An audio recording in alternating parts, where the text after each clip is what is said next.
Everyone, welcome to NCERT easy explanation. तो आज के इस वीडियो में हम बात करने वाले हैं सेल साइकिल और सेल डिवीज़न के बारे में। ये हमारी पार्ट फर्स्ट वीडियो है from the chapter 10 that is cell cycle and cell division. इस वीडियो में बेसिकली हम लोग जानने वाले हैं कि सेल साइकिल होता क्या है, ठीक है। इसमें हम लोग ये चीज़ें जानेंगे। इसके अलावा फिर धीरे धीरे करके हम लोग और भी चीज़ें हैं। इसमें बेसिकली मैंने इस चैप्टर को 5 पार्ट में डिवाइड किया है। तो आज की ये जो हमारी लेक्चर है पूरी तरह से सेल साइकिल के ऊपर होने वाली है। उसके बाद जो अगला लेक्चर होगा वो एम फेज़ के बारे में, सिग्निफिकेंट ऑफ माइटोसिस, और फिर मियोसिस, और लास्टली मियोसिस का क्या सिग्निफिकेंट है। ये यानी कि 5 फेजेस में हम लोग इस पूरे चैप्टर को डील करेंगे अकॉर्डिंग टू सिलेबस। देखो बच्चों, होता क्या है ना, सबसे पहले तो तुम लोगों ने सेल को समझ रखा है कि सेल क्या होता है, ठीक है। मैंने पढ़ा रखा है, नहीं देखा है तुमने उसका वीडियो तो पहले जा करके मेरे चैनल के प्लेलिस्ट पे उसे देख लो एक बार। सेल पैदा हुआ, ठीक है, यानी कि उसका बर्थ, मर गया यानी कि उसका डेथ। इस बीच में उसने जितने भी काम किए वो सारे के सारे सेल साइकिल में आ जाएंगे। सेल डिवीज़न क्या है? सेल डिवीज़न है बच्चों, सेल डिवाइड करेगा, ठीक है। डिवीज़न का कितना टाइप हो सकता है, कितने देरी पे होगा। क्या सेल डिवाइड करेगा तो उसके साथ साइटोप्लाज्म भी डिवाइड करेगा, उसके साथ न्यूक्लियस कब डिवाइड करेगा, ये सारी चीज़ें हम लोग डिवीज़न में पढ़ेंगे, ठीक है। चलो स्टार्ट करते हैं। सबसे पहले तो आज हम लोग देखते हैं कि सेल साइकिल क्या होता है। तो देखो बच्चों, जितने भी लिविंग ऑर्गेनिज्म होते हैं, जितने भी ऑल लिविंग ऑर्गेनिज्म, वो सारे के सारे सेल डिवीज़न शो करेंगे। उनके सबके अंदर सेल डिवीज़न एक इम्पॉर्टेंट फीचर है। क्यों?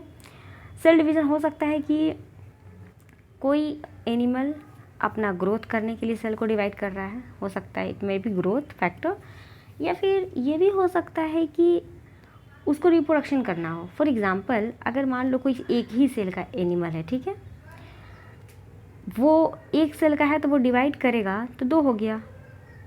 तो इसको हम लोग क्या बोल सकते हैं कि ये तो एक तरह से सेल डिवीज़न हुआ ना, लेकिन ये तो रिप्रोडक्शन भी तो इसको हम लोग बोल सकते हैं। 1 से 2 एनिमल बन गया। तो सिंगल सेल्यूलर मतलब यूनिसेल्यूलर ऑर्गेनिज्म में जो सेल डिवीज़न है वो रिप्रोडक्शन को भी कंसीडर करता है। लेकिन in case of multicellular organism cell division जो होता है वो ग्रोथ के लिए भी होता है, या फिर और भी काम है उन सब के लिए किया जाता है। चलो अब इसके आगे हम लोग देखेंगे कि सेल डिवीज़न में कौन कौन सी चीज़ें डिवाइड करती हैं। तो देखो, सबसे पहले तो सेल डिवीज़न जो होता है उसके अंदर डीएनए भी रिप्लिकेट करेगा, सेल का ग्रोथ भी होगा, और भी अदर फैक्टर्स है, ठीक है। अब हम लोग जानेंगे कि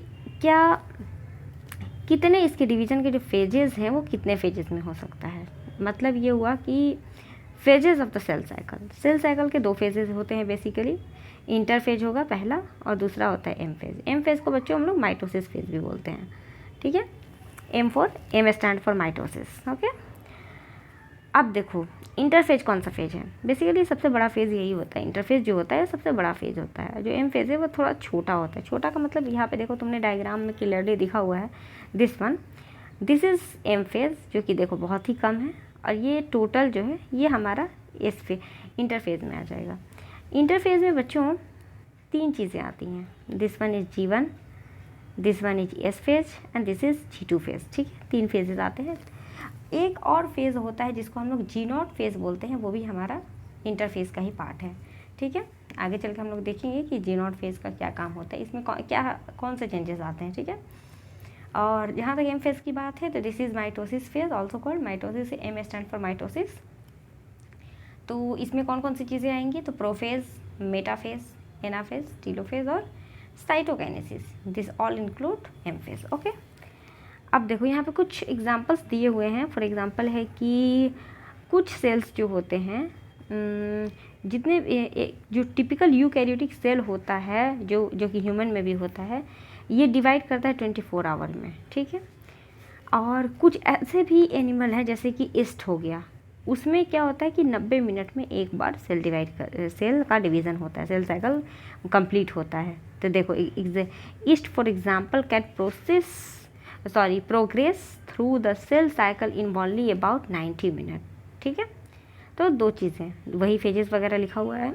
इसके अलावा देखो, इसके अलावा क्या होता है कि जो एम फेज होता है वो रिप्रेजेंट करता है actual cell division. Actual cell division कब होता है? एम फेज में होता है। क्या मतलब इस बात का?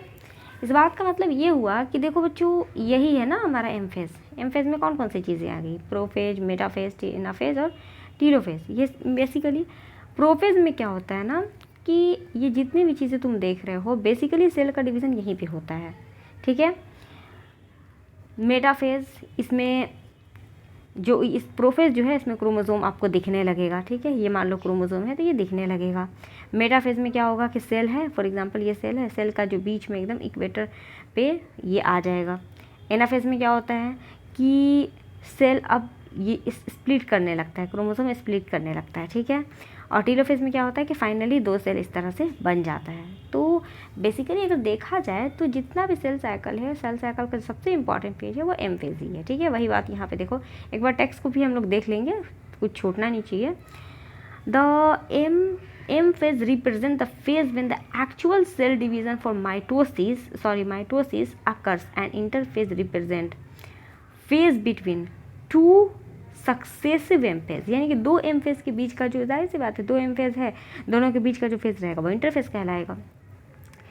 It is significant to note that, ये सिग्निफिकेंट है यानी कि नोट करने लायक है, in the 24 hour average duration of the cell cycle of the human cell division proper last for only about an hour. यानी कि इस लाइन का क्या मतलब हुआ, इस लाइन का मतलब ये हुआ बच्चों कि जो सेल है, ह्यूमन सेल जो होता है वो डिवाइड तो करता है 24 आवर में, जैसा कि हम लोग पहले ही पढ़ चुके हैं कि अगर मान लो ये एक ह्यूमन सेल है तो इसको 1 से 2 बनने में लगभग 24 घंटा लगेगा।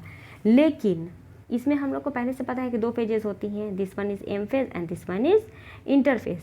तो ये जो इंटरफेज होता है ये ज़्यादा लंबा होता है, और ये जो एम फेज होता है इसमें सिर्फ 1 ही घंटा लगता है। वही देखो यहाँ पे लिखा हुआ है कि इंटरफेज जो होता है last more than 95% of the duration of the cell cycle.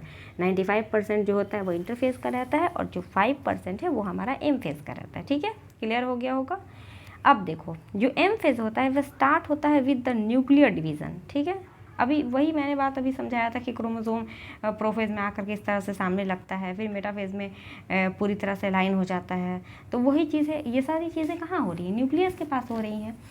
तो देखो बच्चों जो एम फेज होता है, the M phase start with the nuclear division. कब स्टार्ट होता है, न्यूक्लियर डिवीज़न के साथ, corresponding to the separation of the daughter chromosome. कैसे, डॉटर क्रोमोसोम जो होता है डेट इज कैरियोकाइनेसिस जो होता है उसके कॉरिस्पॉन्ड में होता है, and usually and with the division of the cytoplasm. और साइटोकाइनेसिस पे ये ख़त्म हो जाता है, यानी कि कैरियोकाइनेसिस से शुरू होगा और साइटोकाइनेसिस पे ख़त्म हो जाएगा। क्लियर है।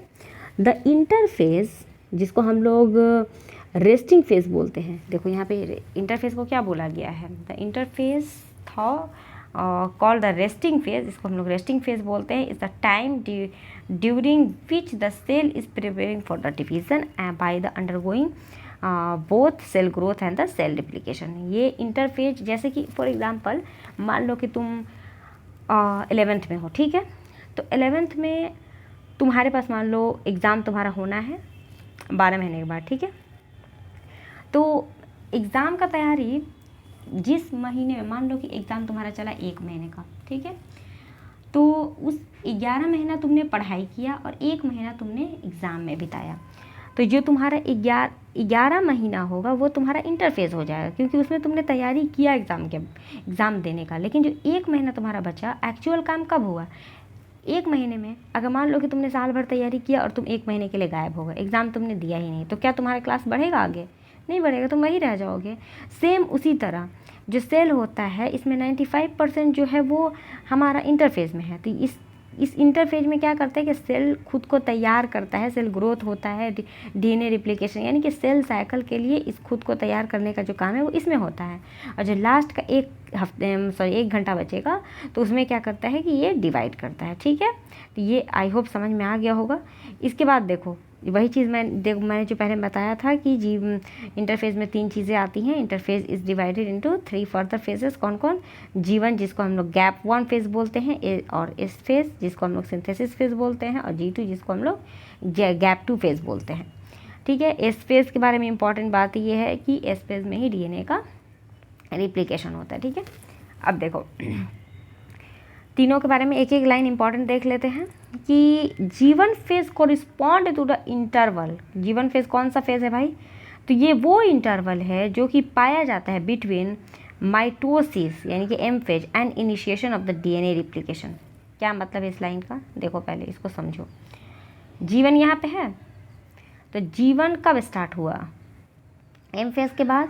ख़त्म कब हुआ? एस फेज़ से पहले। तो इसको क्या बोलेंगे कि जीवन जो है वो इन दोनों के बीच में है, ठीक है।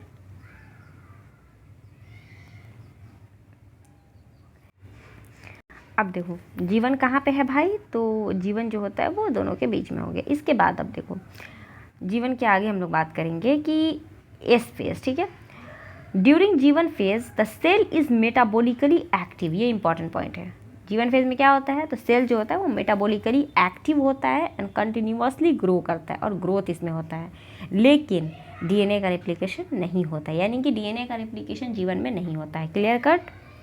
Now the second term synthetic phase, that is S phase. What is S phase? तो देखो बच्चों, जो एस फेज होता है इसमें बेसिकली डीएनए का सिंथेसिस होता है और रिप्लिकेशन टेक प्लेस, यानी कि डीएनए का सिंथेसिस का जो काम है वो हमारा एस फेज में हो, क्योंकि डिवीज़न कहाँ पे होना है? एम फेज में। डीएनए कहाँ पे प्रेजेंट है? न्यूक्लियस में। चीज़ों को पहले बेसिक लेवल पे समझो। डीएनए क्या है? डीएनए क्रोमोसोम के पास है, ठीक है। डीएनए मिल करके ही क्रोमोसोम बना है। क्रोमोसोम कहाँ प्रेजेंट है? न्यूक्लियस में। और न्यूक्लियस का डिवीज़न को ही हम लोग क्या बोलते हैं? एम फेज, यानी कि माइटोसिस फेज। और माइटोसिस फेज तो ये हो नहीं रहा है, हम लोग अभी इंटरफेज में है। इंटरफेज में भी हम लोग एस फेज में हैं। तो पहले तुम बनाओगे तब तो उसको डिवाइड करोगे। तुम्हारे पास एक ही आम है तो तुम अपने दोस्त को क्या दोगे?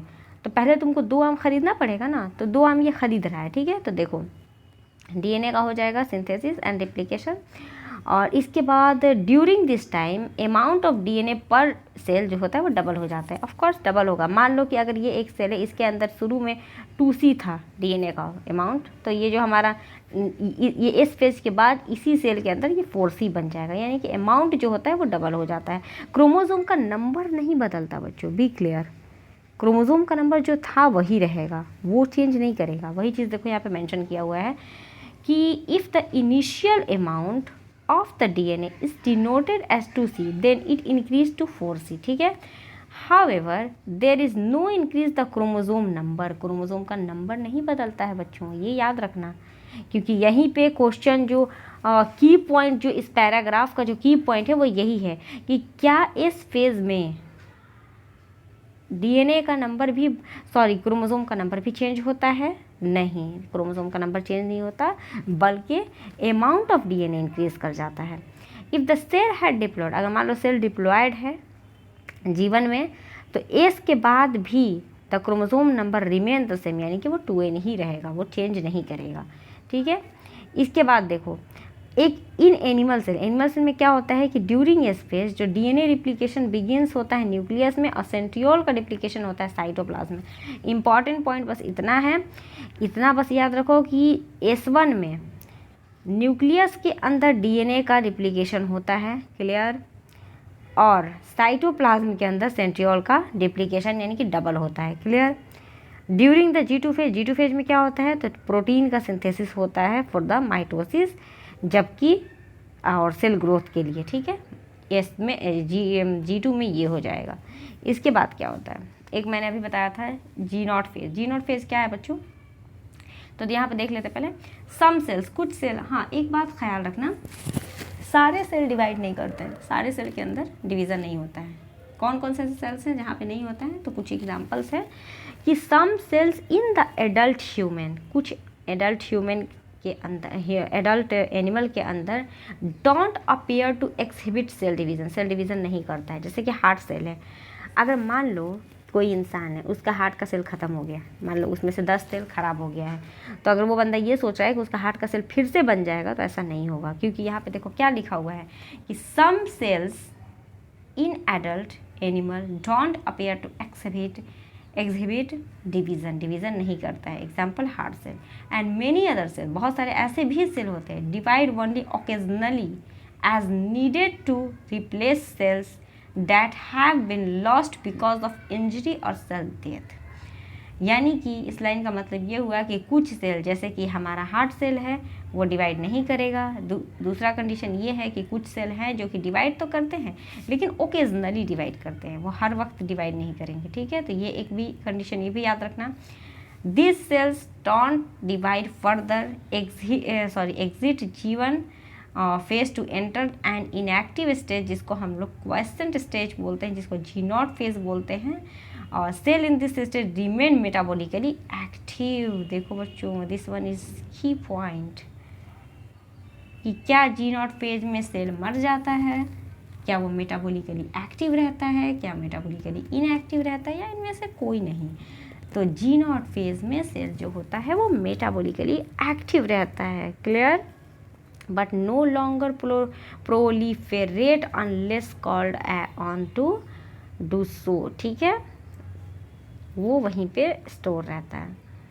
इन एनिमल्स में क्या होता है कि माइटोटिक सेल डिवीजन जो होता है is only seen in the diploid somatic cell. In case of animal, हम लोग एनिमल की बात करिए। ये पैरा आई होप समझ में आ गया। अगर कोई डाउट है तो आप मुझे कमेंट करो। और देखो सेकेंड में इस वाले पैरा की अगर हम बात करें तो एनिमल के केस में जो माइटोटिक सेल डिवीजन होता है is only seen in the diploid cell, यानी कि एनिमल में सिर्फ डिप्लॉयड में ही माइटोसिस होगा। However there is few exception to these haploid cells divide by mitosis, यानी कि नॉर्मली ऐसा देखा जाता है कि इन केस ऑफ एनिमल, मान लो कोई एनिमल है तो ऐसा देखा जाता है कि जो डिप्लॉयड सेल होता है उसी के अंदर ये चीज़ें माइटोटिक होता है। ठीक है, लेकिन कुछ एक्सेप्शन है, जैसे कि कुछ हैप्लॉयड सेल्स होते हैं जो कि माइटोसिस करते हैं, जैसे कि मेल हनी बी जो होता है वो माइटोसिस करता है। Against this the plant can show, plant क्या कर सकता है, शो कर सकता है माइटोटिक डिवीजन शो कर सकता है both haploid and diploid cell. क्या समझ में आया? फ्रॉम योर, पहले एक बार इसको कंप्लीट करते हैं। From your recollection of the example of the alteration of the generation the plant, यानी कि चैप्टर 3 जो मैंने प्लांट किंगडम, याद करो बच्चों मैंने जो प्लांट किंगडम पढ़ाया था तो उसमें मैंने अल्टरनेशन ऑफ जनरेशन के बारे में मैंने बताया था। तो वहाँ पे कहने का मतलब ये है कि एनिमल के केस में सिर्फ डिप्लॉयड सेल है जो कि माइटोसिस करेंगे, लेकिन कुछ हैप्लॉयड सेल एक्सेप्शन है जो कि करेंगे। लेकिन इन केस ऑफ प्लांट दोनों ही, एनिमल हो हैप्लॉयड हो या फिर डिप्लॉयड, दोनों ही माइटोसिस करेंगे। ठीक है, identify plant species and stage eight which mitosis, यानी कि तुम्हारा ये काम है कि किस स्टेज में ये चीज़ें होती हैं। तो देखो बच्चों, सिंपल बस इतना समझ लो कि ये हमारा ऑल अबाउट सेल साइकिल के बारे में था। अगली जो हमारी वीडियो होगी that is going to be M phase. Video अच्छी लगे तो लाइक, शेयर एंड सब्सक्राइब, और अपने दोस्तों में भी शेयर करो ताकि एनसीईआरटी ईजी एक्सप्लेनेशन पूरी तरह से फैल जाए। ओके।